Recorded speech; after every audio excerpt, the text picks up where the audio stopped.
Spectro Solutions, Volume 3, read by Sebastian Brown. Chapter 6. 2 Ducks and an Orange. Alex and Jamie found themselves sipping tea and coffee at the break of dawn. The rope and the previous night's escapade had sparked a wave of inspiration in Jamie. "Look, if we can hold them with the rope, then we should be able to contain them somehow," said Jamie, as he leaned back in a chair, stroking his beard. "What are you thinking?" Alex asked.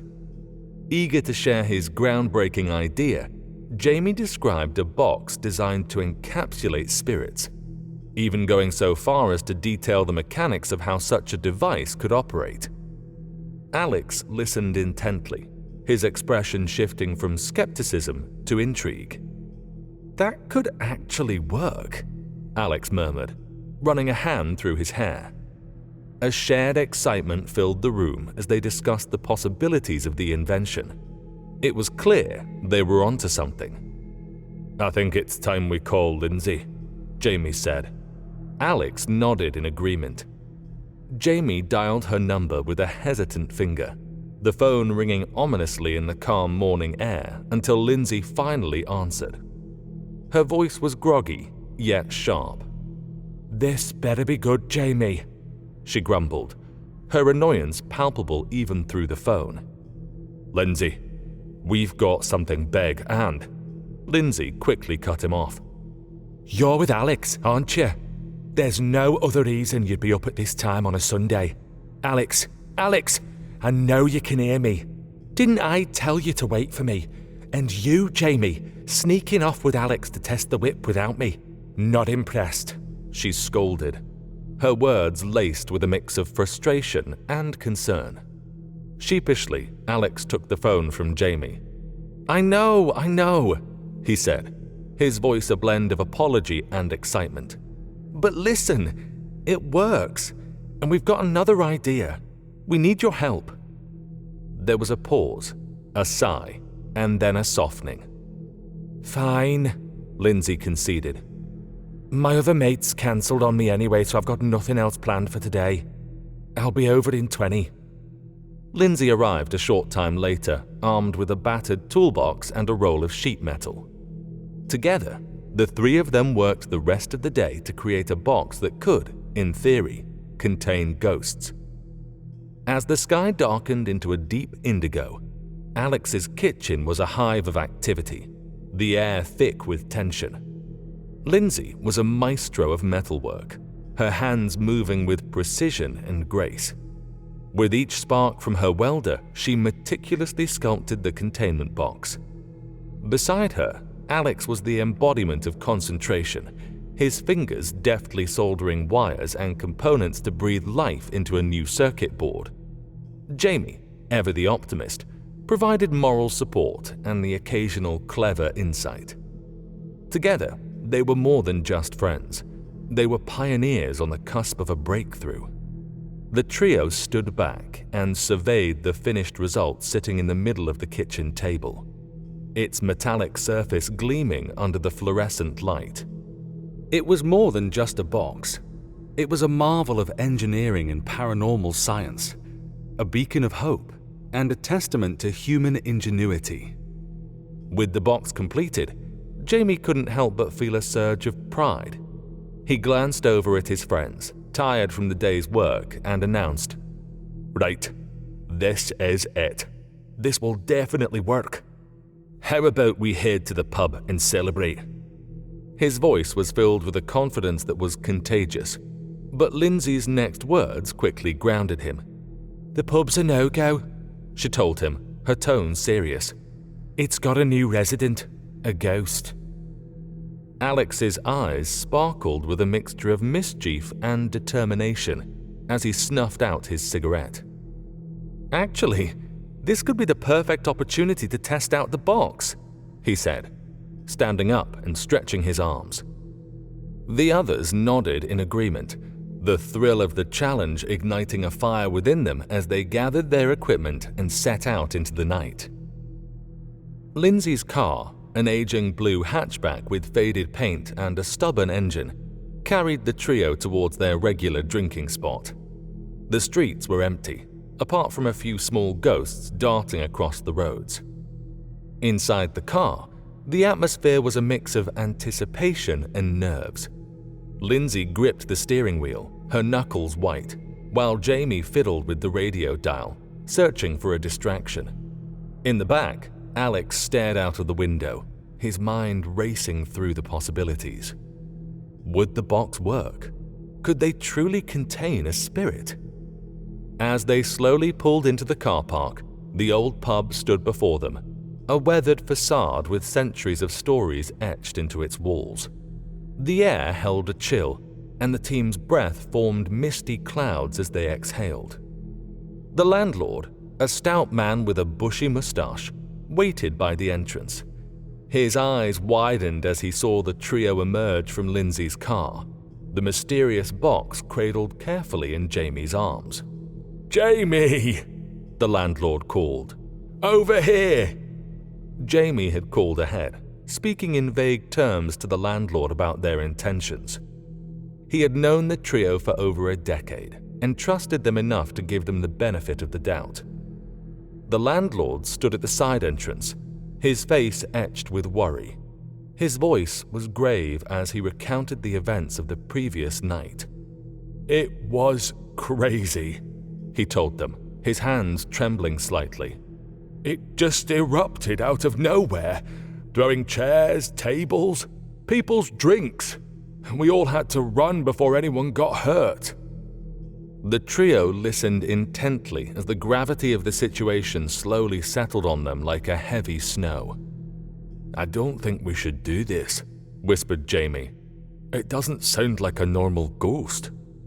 "Well, we're here now," Alex whispered back. "He's right, Jay," said Lindsay as she pushed open the door. "Besides, what have we got to lose? They feed off fear. Just don't be scared. And be ready with the box." Alex and Jamie shared a worried look. The pub greeted them with an eerie silence, the warmth and laughter that usually welcomed them replaced by a cold stillness. The air hung heavy, thick with the smell of spilt ale and something else, something mustier, a hint of rot. They crept through the door, the low ceilings pressing down on them like a bad omen. Exposed brick walls, usually a comforting sight, now seemed cold and damp, the mortar lines catching the faint moonlight filtering through the windows. Old photographs, once brimming with life, now held a sinister appearance as they passed by, their reflections distorted as if the glass itself was warping reality. The long L-shaped counter, usually the heart of the pub, stood unstaffed, its surface marred with sticky patches and deep scratches.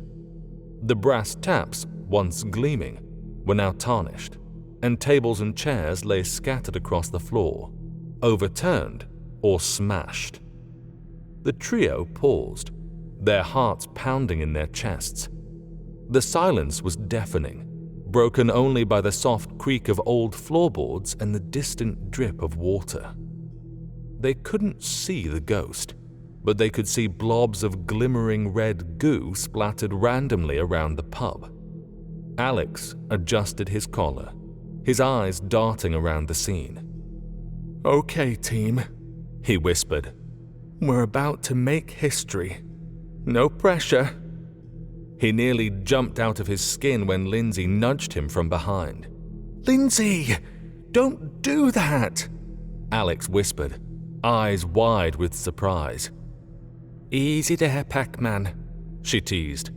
"Remember, we're not here chasing ghosts. We need to test the box." As ever, Lindsay's humor was a beacon of light even amidst the gravest of challenges. The air thickened as they crept further into the pub, and the blobs of goo seemed to throb with anticipation. "Do you think that's from the ghost?" Lindsay whispered. "Nah," Alex replied. "Looks like the house cocktails to me. I hate the red one." Jamie leaned in. "So, if we do find a ghost, what's the plan?" Alex grinned. We engage in polite conversation, ask about its unfinished business, maybe offer it a pint. Lindsay snorted. Because nothing says I'm sorry you died horribly like warm lager. Look, Alex sighed. I'll wrangle it and you try to get the box under it, okay? Jamie nodded with a staunch look on his face. We've got your back, bro. Let's do this. Right, it's got to be around the corner, deduced Lindsay. The trio crept forward, not really knowing what to expect. They cautiously made their way to the edge of the bar, their hearts racing with a mixture of fear and anticipation. The musty air filled their lungs, heightening their senses, and a prickling tide of unease washed over them. Suddenly, they were stopped dead in their tracks. A grotesque red spectre lingered around the corner. It was unlike anything they had ever seen before. A horrifying apparition that appeared to have been plucked straight from the depths of their nightmares. Its crimson form was nothing short of repulsive. Drenched in a gory, translucent goo, it almost resembled an invisible man, and the lack of visible limbs made it seem as if it were suspended in thin air. Its glowing red eyes only added to its terrifying aura. "What's it doing?" whispered Jamie. Shut up! Lindsay jabbed him with her elbow. You're gonna get us caught. With a ferocious growl, the ghastly spectre turned and fixed its gaze upon the trio as they cowered behind the bar like three frogs peering out of a pond. As the ghostly being snarled at them, a primal sense of terror washed over the trio. They crouched back down behind the bar, desperately trying to conceal themselves from its piercing gaze. The red ghost slowly floated closer, its eerie presence filling the room. With each passing moment, the tension in the air thickened, and the trio could only wait in dread for what would happen next. Okay, let's see if I can make this work then, whispered Alex. He shot to his feet, a bold look in his eyes. Hey, Clifford! Happy hour's over! He cracked the lash at the ghost, looping it around one of the spirit's invisible wrists. For a split second, the whip's energy caused the ghost to become ever so slightly visible. Ha! Got ya! Said Alex. But the spirit was unimpressed.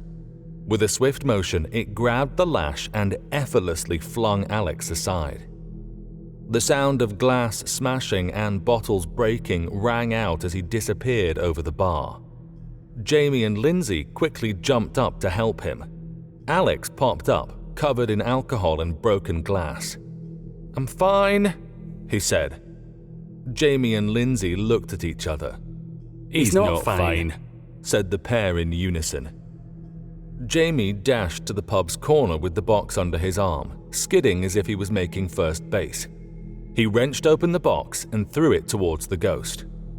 Somehow, the square box rolled and landed on its end, with the opening facing back towards him. An eerie glow lit up his worried face as he mumbled, "Oh no." A bright yellow light emanated from inside the box, and short green electric tendrils whipped around the opening, like frantic snakes snapping at their prey. The ghost paid no attention to Jamie, and instead floated menacingly towards Lindsay, moaning and oozing goo. Alex jumped onto the bar and called over to the ghost. "Hey Knuckles! Over here!" He quickly grabbed a lone bowl of crisps that was sitting on the bar and threw it at the ghost. The bowl soared straight through the red spirit and dinged off Lindsay's head, covering her in stale crisps. "Alex!" cried Lindsay. "Use the rope, not the friggin' bar snacks!" Lindsay could hardly believe her eyes as the ghost ignored Alex, hovering before her, its ghastly mouth slowly widening. "Don't do it!" begged Lindsay, both hands up in surrender. With a sudden, violent burst, the ghost sprayed a thick, sticky red goo all over her, drenching her in a surreal, fire hydrant-like explosion. The force of the goo knocked her back against the wall, where she slumped to the ground, completely overcome. Lindsay struggled to lift herself up, but the suffocating goo weighed her down. All she could do was watch as the ghost turned to face Alex, who was prone, ready to try and wrangle it again. Meanwhile, Jamie was stretching as hard as he could across the sticky pub floor, slowly turning the box around from afar. Alex whipped at the ghost again. This time, it left a searing wound. It clearly hurt, but the ghost just glared at him. He could see that Jamie had successfully managed to turn the box around and had an idea. With a swift leap from the bar, he plunged into a dive, propelling himself towards the box. In a moment that seemed to stretch and bend time itself, the pub's atmosphere was charged with a palpable energy as Alex soared through the air like Superman, rushing to save the day. The ghost acted fast. It swirled in a frenzy, its form flickering and undulating like a storm cloud as it quickly moved between Alex and the box. Alex's arms phased through the spectre, and he felt the chill of the afterlife. His hair grazed the ghost's form, and in that split second, the green tendrils shot out of the box, ensnaring the spirit and dragging it inside. The box trembled as Alex landed on top of it, teetering precariously. "Alex!" Jamie shouted, putting his arms up. The box tipped, and Alex tumbled, rolling forward and landing on top of Jamie. "No, not again," Jamie grumbled, pushing Alex off. They both stood up, disheveled and wide-eyed. "That's 3 days in a row," cried Alex. "This can't be good for me." Jamie surveyed Alex, who now sported red streaks of goo running down his face. "You look like an ice cream sundae," said Jamie, unable to suppress a grin. Alex wiped his face and let out a victorious laugh. "Friggin' yes! We did it!" "I don't friggin' believe it, boys," said Lindsay, as she wiped the thick red goo from her face and revealed a wide grin. "There's a friggin' ghost in there! We actually caught a friggin' ghost! Ah, we did it!" She flapped her arms in excitement, showering Jamie and Alex with flecks of goo before striding purposefully towards the box. She narrowed her eyes, curious, and aimed a swift kick. To her surprise, the box responded with a satisfying clunk. Suddenly, Alex's voice broke through Lindsay's reverie. "Don't kick the box," he warned. She blinked, startled. "What? Oh yeah, don't kick the box," she mumbled, still grinning. Alex gestured at the carnage around them. "We don't want it to come back out, do we?" Without missing a beat, he turned to Jamie. "Pass me your belt." Jamie raised an eyebrow, but complied, quickly unbuckling his belt and handing it over. Alex's eyes gleamed with determination as he wrapped the leather strap around the box and tightly secured its opening. Just then, the landlord entered. He handed Lindsay a towel, a grateful smile on his face. "You lot are amazing! Jamie, I've got to hand it to you, mate. You are the man!" He motioned towards the trio. "3 pints all night! Just as soon as I turn up a table." Jamie cheered, but his celebration was short-lived. As he raised his fist in triumph, his trousers suddenly fell down, revealing a pair of Pink Panther boxer shorts. He turned to the landlord, embarrassment coloring his cheeks. You don't have a spare belt, do you, mate?" Laughter erupted from the group as the landlord hurried off to grab a replacement. As the evening came to a close, the trio bid each other farewell and headed home. Lindsay, however, had other plans. She carefully tucked the box and the whip under her arm and hurried home, eager to unravel their secrets. Adventure loomed on the horizon. and she had been waiting her whole life for this. Chapter 7. The Fourth Musketeer. Alex sat cross-legged on his double bed, sipping tea and smoking a cigarette as the London news played on the TV in the background. His phone dinged. It was Jamie checking to see if he was heading into work today. He hadn't made up his mind just yet. After all, Lindsay had all the gear. What would he even do if he did stay home? He lay back on the bed and took a puff on his cigarette, lost in thought. The familiar sound of Lindsay's knuckles rapping on his front door jolted him out of bed. Lindsay yawned and rubbed her eyes as he pulled open the front door. "Morning, Alex," she said. "I haven't slept a wink." Alex stared at Lindsay. Her auburn hair was tied in a messy bun with a pencil sticking out, and her eyes were bright red. "You look like you need a coffee," said Alex, quickly leading her into the kitchen and flicking on the kettle. Lindsay settled at the table and plopped her bag down. "So, I understand how it all works," she said. "But I don't know how to advance it any further.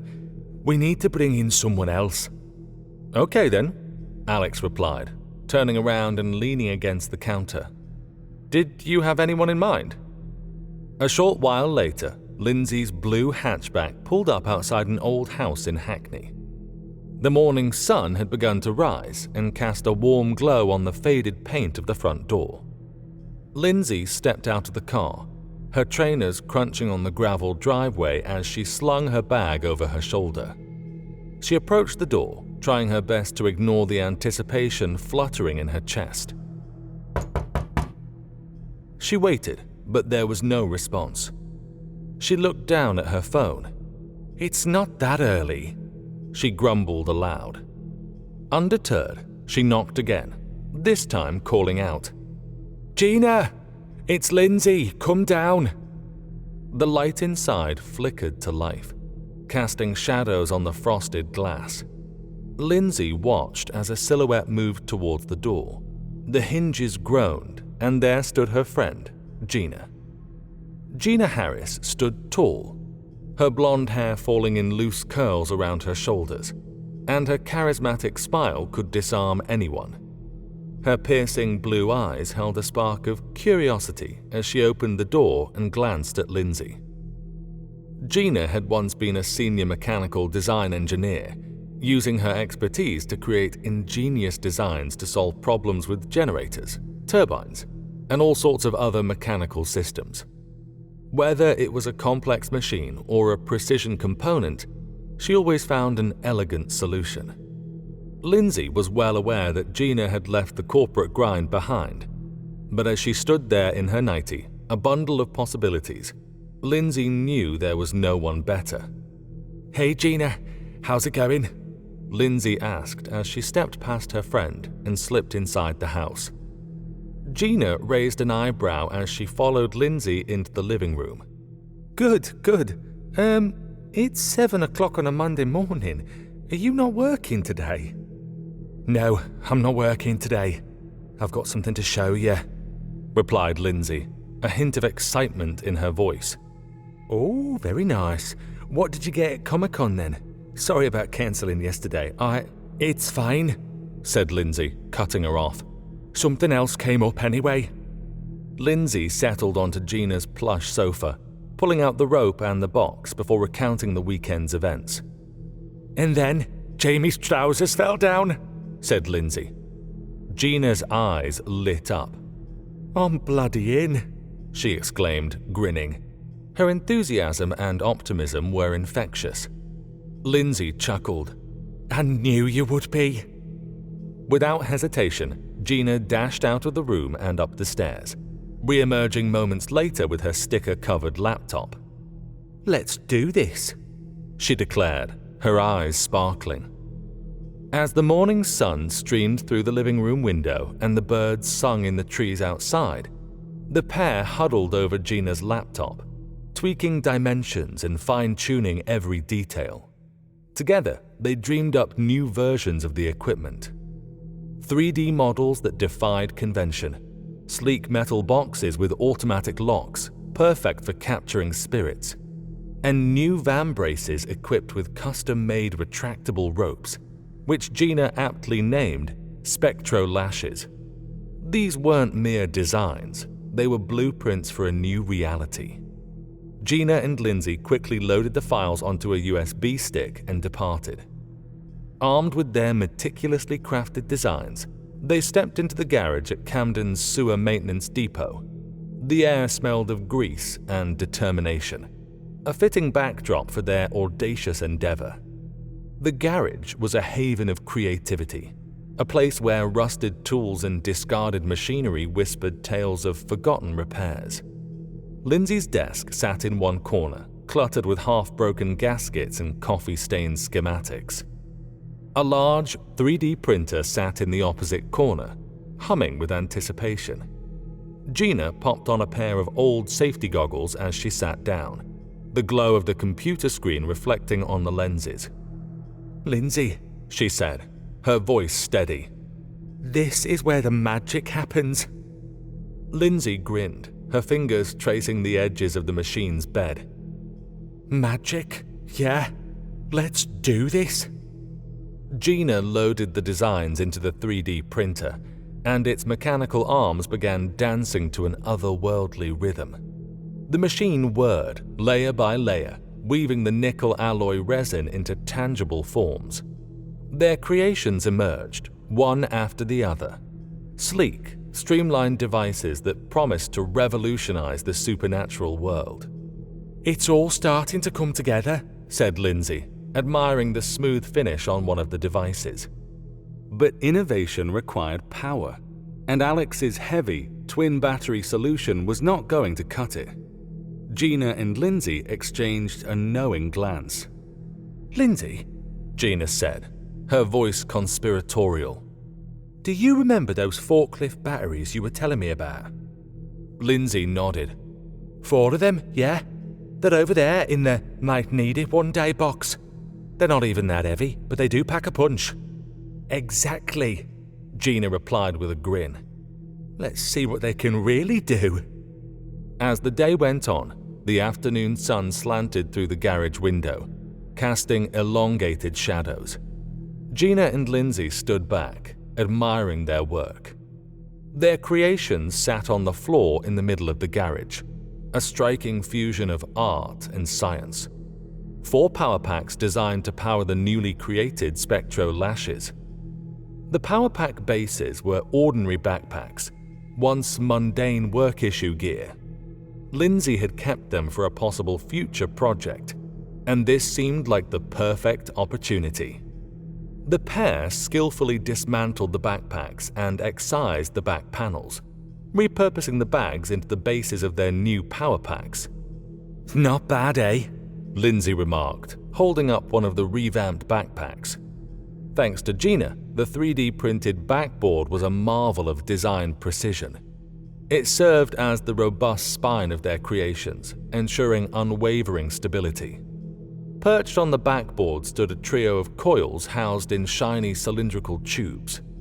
These elegant structures were not just for show. Due to the nickel alloy construction, they were potent conduits, adept at boosting raw power before it was transformed into usable Spectro energy. "I still can't get over how good these look," said Lindsay, patting one of the cylinders. "Just wait till you see them in action," Gina replied, excitement in her voice. Woven into this intricate design were a set of reclaimed LED light strips. Each coil boasted its own luminous indicator, casting a glow that displayed the current level of power running through them. And at the very foundation of the power pack lay the forklift battery, the pulsing heart of this entire assembly. It was more than just a reservoir of energy. It was the lifeblood for their supernatural apparatus, ready to empower their Spectro gear. The air crackled with anticipation as they examined the newly crafted Spectro lashes. "Lindsay," Gina whispered, "if these things work, it's gonna change everything." Lindsay looked up.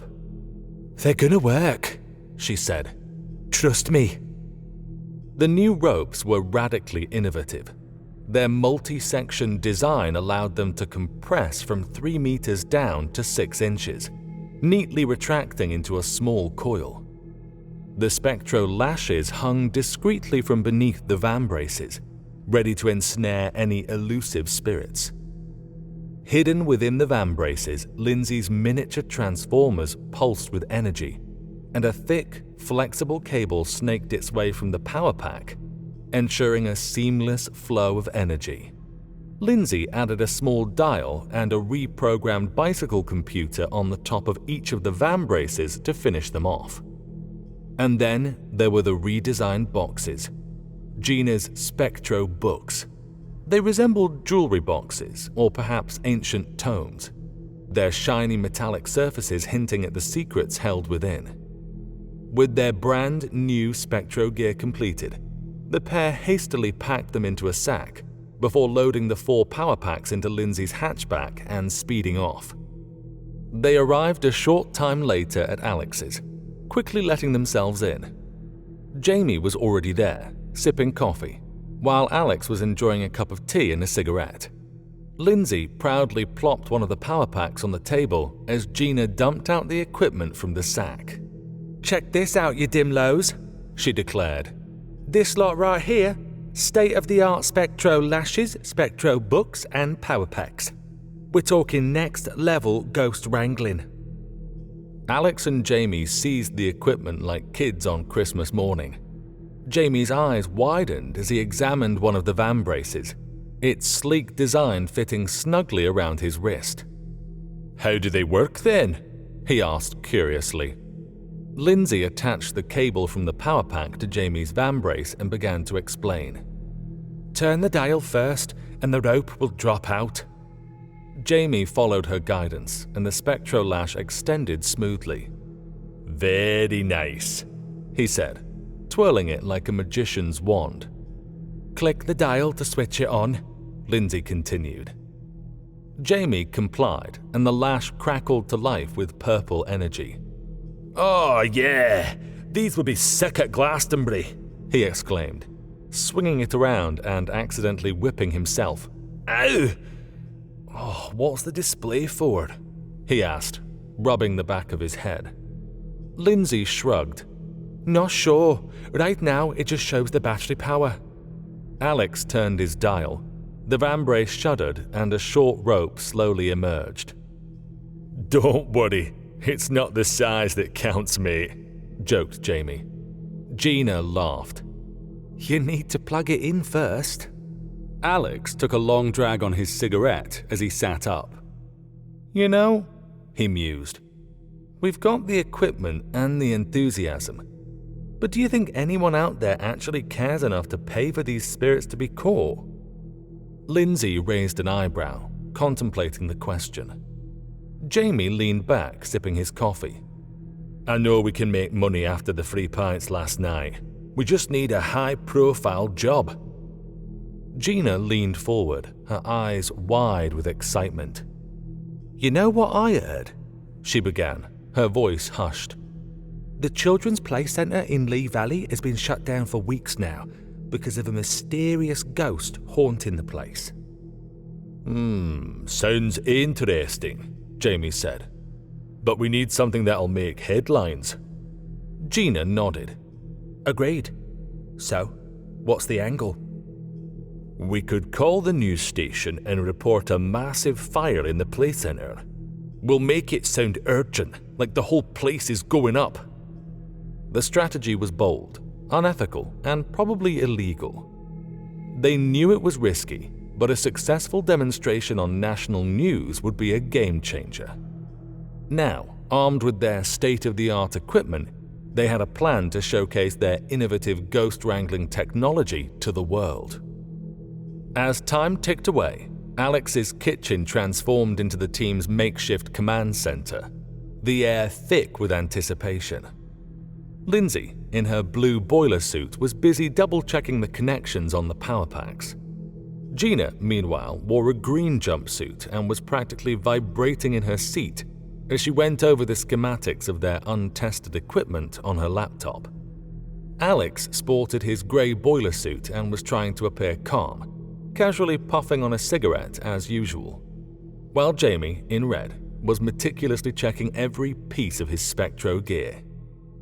"Alright, so here's what's going on," Lindsay began, clapping her hands as she stood up. "The old play centre in Lee Valley has been giving the locals nightmares for weeks. Strange lights, eerie noises, the whole shebang. From what I've read online, it sounds like it's a low-level haunting, the perfect opportunity to test the redesigned Spectro gear." Alex dabbed out his cigarette and smirked. "And if we bag this ghost, we'll be the talk of the town. The phone won't stop ringing with people begging for our help, and then we can make some real money." Jamie nodded, adjusting his old boiler suit.